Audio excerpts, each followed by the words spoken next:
Welcome back to the shop today, guys. Today we are continuing on our powder coating oven build that we built out of a freezer, chest freezer. If you want to see more about that, go check out the link in the top corner here. And today's episode, we are going to be building a PID controller box to control our oven. So stay tuned.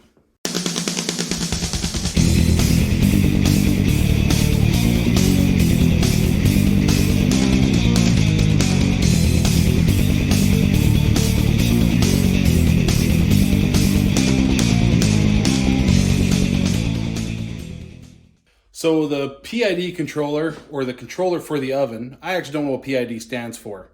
I don't know what I'm doing. But if I do find out, I'll put it on the screen here or something. So this is what a PID controller is/does. This will read out what the temperature inside the oven is, and this will be what you're trying to hit. And with these buttons, you can adjust said options. This is the thermocouple, or the sensor that's going to be mounted semi inside the oven, which will be reading by this. That's how it knows when to turn off and turn on. These are some miscellaneous stuff I plan on using. This is the solid state relay that's needed. Some guys use this with a heat sink. I'm not. I think that is a mistake because you don't see many of these sold without them. But in our case, we are doing propane, not electric. In my past episode, I converted that Mr. Heater to run on its own. If you plug it in, everything turns on, gas opens, everything, yada, yada, yada. Again, go check that. I'll have the link up there as well. So because it's on propane, that heater isn't going to be running as constant as, let's say, an element would be. It will be once the oven's getting up to temp, but to keep it up to temp, it'll be just kind of turning on and off. So I don't think a heatsink was really going to be necessary. I'll let you guys know when this thing fries and I've made a mistake. Just a switch and outlet here. Switch is just going to be my main power on and off. And the outlet is going to be mounted onto said box. This is what's going to be transferring the power from the box to the propane burner. So this will get power once this thing tells it to have power through the relay, if that makes sense. Kind of, sort of, I don't know. I think I said this in my past video too. I don't really know what I'm doing. YouTube's your friend on this. YouTube, there's a lot of guys out there doing similar stuff. Not a lot of guys doing videos on the propane. A lot of guys have propane, but they kind of just skim over everything. And I hope that I was detailed enough in my last one about the burner, because that's the main thing. And you're dealing with gas, so you gotta be careful, all that stuff. But, so yeah, now that that's done, now we can focus on the oven itself. Now there's some small stuff I need to continue to do to the oven. I've put my weather stripping, or my heat seal on the door on the inside. We're going to find out if the paint on the inside is going to burn off, which I'm sure it will, but we'll throw the exhaust fan on for that when we fire this thing up for the first time. I'm also pretty sure I'm going to need a vent for this guy. For now, I'm going to leave the seal off. No seal on the door, because there's a little bit of a gap when this thing's closed, just for safety reasons right now. I probably won't video me doing that vent, but I'm going to probably grab a hole saw, punch it in the bottom, and lead a little stack or something. I don't know. But heat inside a closed container creates pressure. Pressure creates a boom. A boom gives me injuries.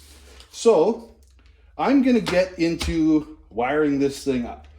So I'm not sure where I'm going to start, actually, because I'd like to build an enclosure or a holding apparatus. It won't be an electrical box. It won't be nothing fancy. Basically just a sheet metal or a metal sort of bracket to hold my components. I don't need it very fancy. Dust shouldn't bother this stuff too much. And electrical boxes are just flat out expensive. So, mind you, I have a couple of those little ammo boxes up there. Maybe I can do something with that. Anyway, that's a side point. I'll let you know what I come up with. But I might kind of just lay out the components in the manner in which I think they're going to be placed. We'll probably do a quick CNC plasma cut, bendable holding thing. Screw it to the side of this bad boy. Run our wires and turn it on. Everything happens that simple, right? Maybe. Anywho, I'm gonna make some progress and then I'll bring you back because right now I'm just boring you by talking. So we'll be back in a minute or two. Okay, so by minutes later, I mean about 2 hours later, I quickly drew this up. I know it doesn't look like much. It'll make more sense once it's cut. But I have this into my Plasm. That's the software I use for my CNC. I have the CNC zeroed. I'm using a sheet that was previously cut on, so I'm gonna have to be a little creative. But that is kind of what my control box is gonna look like. Doesn't make much sense now, but it will when it's cut. And that's if this cuts nicely, because I've never done, there's a certain type, like I'm cutting some tabs in there that can be bent easily, because I'm using fairly heavy gauge material. All I have is 16 gauge on hand right now, so that's what I'm gonna use. So yeah, there's some things that might go wrong here. But anywho, I am going to cut this, or try to, and I'll video that for you guys. And then once we kind of bend it together, I think you guys will see what I'm getting at here. So stick with me here. Let's cut this real quick. Let's continue on.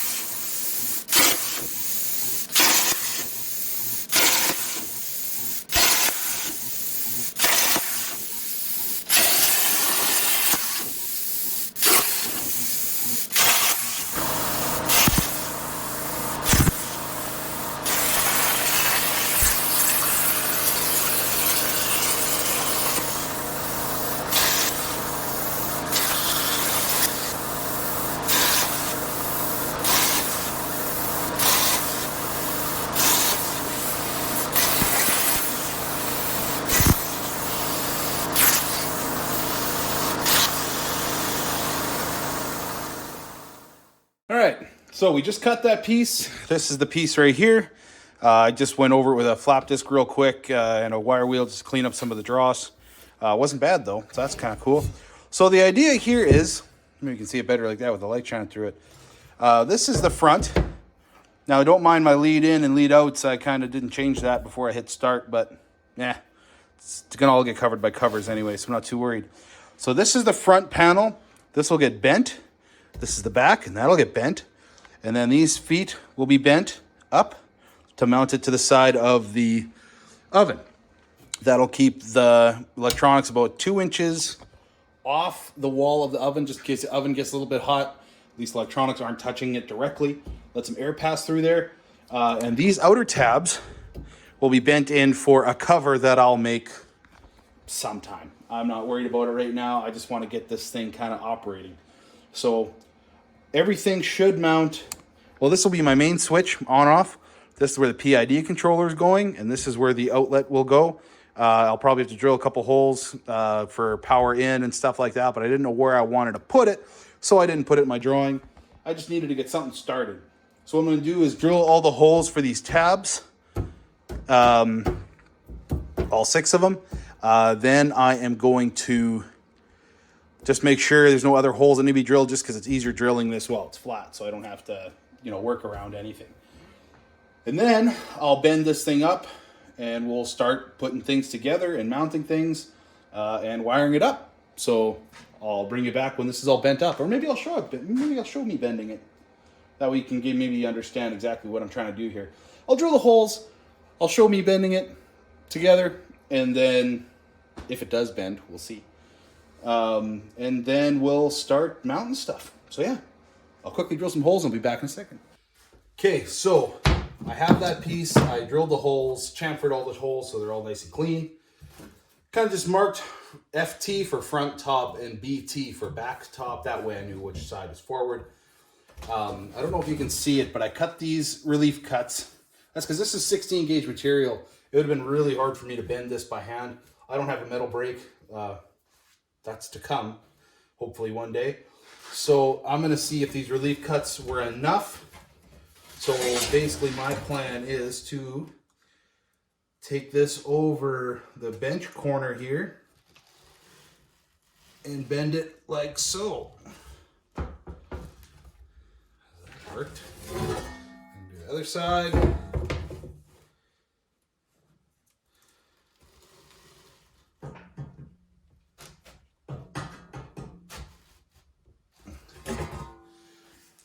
that. We'll just kind of square it up a little bit. Nice. So that's kind of the box. And I'll just take my metal brake for right now. We'll grab these tabs. Bend them up.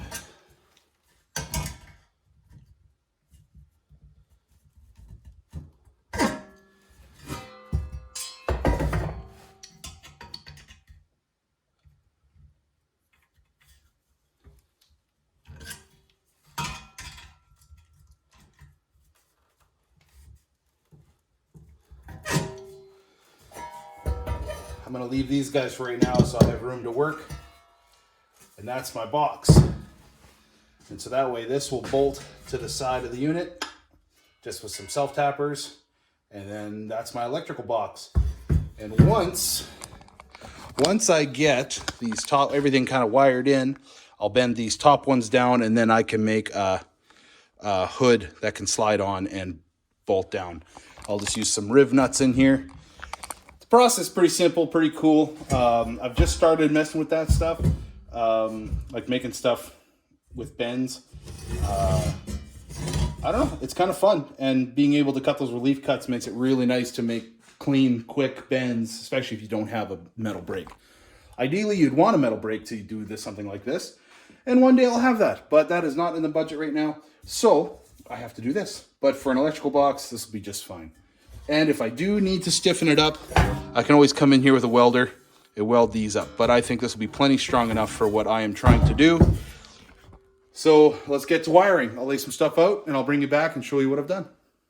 All right, so I got it all wired up. I had to watch a few YouTube videos to understand what I was doing. But once I did it, it made a lot of sense. So I'm going to try to link that video that I watched that helped me out a lot down below. Hopefully I do that. So anyways, there's probably a lot more to this, and I know there's a lot more fine-tuning that a guy can do inside this PID controller. Instructions are all in Chinese, so I'm not getting very far with that. But it does turn on. So basically what we got here is we got our power coming in from the wall. And so I have the black wire, which is hot, going to the switch. Switch then goes to said relay number 2. I think it could be either way, but I went to number 2. And then I pigtailed off of that to go into the top corner here of the PID controller, which is AC power in. Now, PID controllers, I've seen and found out today that there's a lot of different setups. So this one probably might not work with yours. So check your wiring diagrams. But that power gets shared. So when I turn power on, it sends power to this side of the relay. And then it also powers up the PID controller. The negative side or neutral side of the PID controller goes to the neutral side to my plug. And then my plug power goes to the other side of the solenoid. So what that does is that when the solenoid closes, it gives this power. The 2 wires on top here are your line in.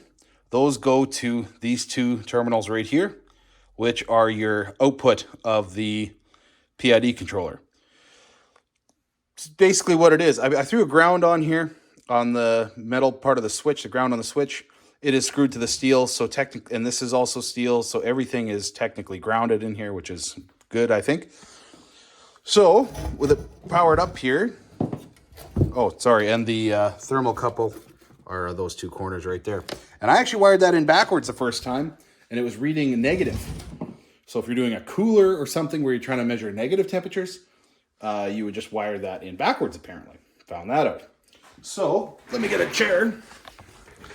So, like I said, this will get squeezed in yet. And I might set up a little test.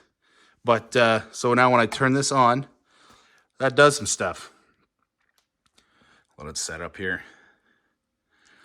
So, it is reading +4 in here right now.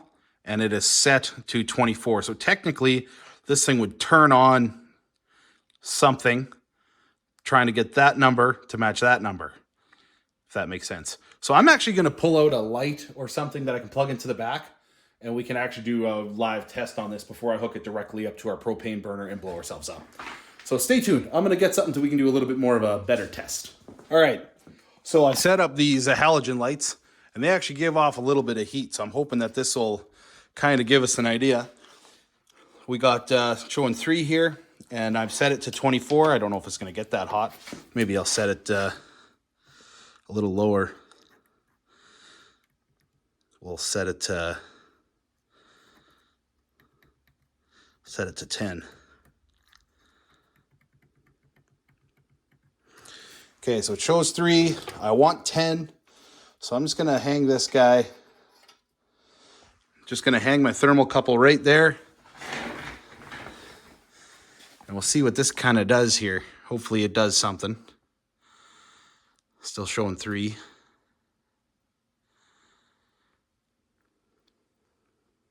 Oh, it's going up now. Here, let's set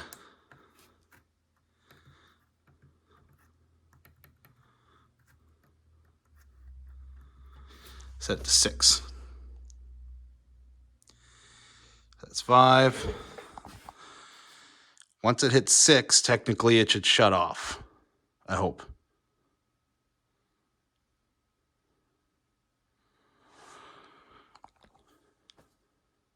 There's 6.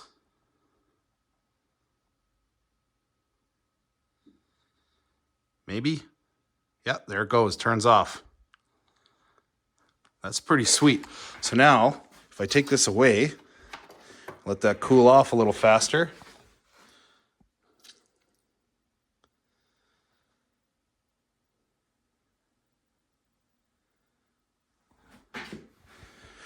As it gets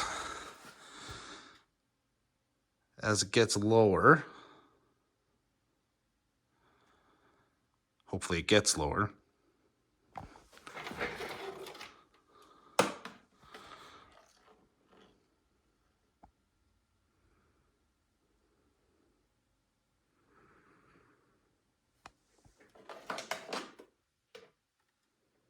So it went to 5.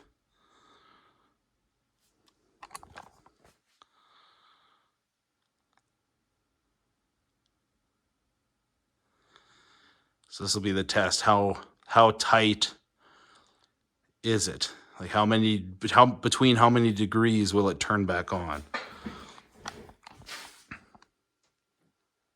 Oh, so about 1, maybe 2 degrees, and that thing fires back up. Well, that's pretty cool. That means it works. So, I'm going to turn this off. I am going to risk the biscuit and hook it up to our propane. See what that does. Should fire that thing on and off. The thermocouple I'll need to extend because I want that going in the back of the oven. And that'll come around to our box. I'm going to mount the box right about here. Maybe I'll get that mounted first, and then we'll figure it out as we go. But we're making progress here, so I'm going to get this mounted to the unit, hooked up to our propane, and do an actual test fire. So stay tuned.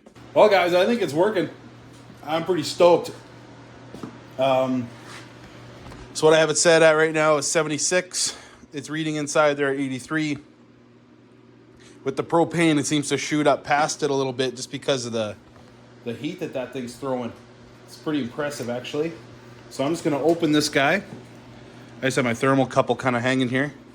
And I'm just going to hang this guy out here and let her cool down. And once that thing gets down to 76, or below, I should say, I think it's a 2 degree difference I have it set at. She fires up.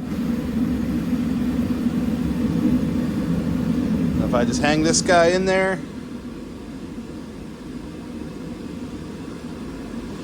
let that thing get back up to 76, which actually doesn't take that long.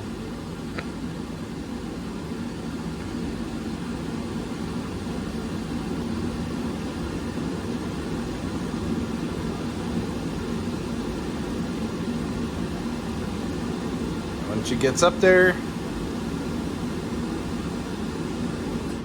she shuts off. That's pretty awesome. Now, as long as this thing holds some heat, The walls aren't as thick as I would like them to be.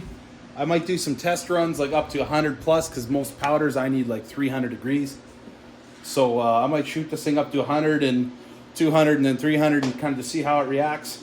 I'm going to mount that thermocouple a little better first.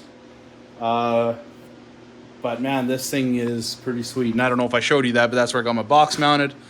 Like I said, it has a nice gap here just so if all of a sudden the walls get hot, this stuff doesn't. And I'll build a cover for it. And there's guys who put lights, and there's ways to program alarms and all that kind of stuff. And I'm not there yet, and maybe I'll get there. But for now, an on and off and a consistent pressure is enough for me. But anyway, guys, this is probably my first video in 2023. There's a good chance that's when it'll be out anyways. I'm shooting for 500 to 600 subscribers this year. I'm hoping that I can bring you a little bit better and more content. Oh, there it goes, fires up again. But it's been tough. Not all my projects are very interesting. But I'll try my best to get some more content out there, and all you subscribers, I really appreciate it. It means a lot. Doing YouTube has really helped me finish projects, finish what I start, and it's been very encouraging to me to do that. It was very hard for me to put myself out there to begin with, because that's just not me. Yeah, I just want to let you guys know I appreciate you. Please like this video, comment, subscribe, and I'll see you on the next one. See ya!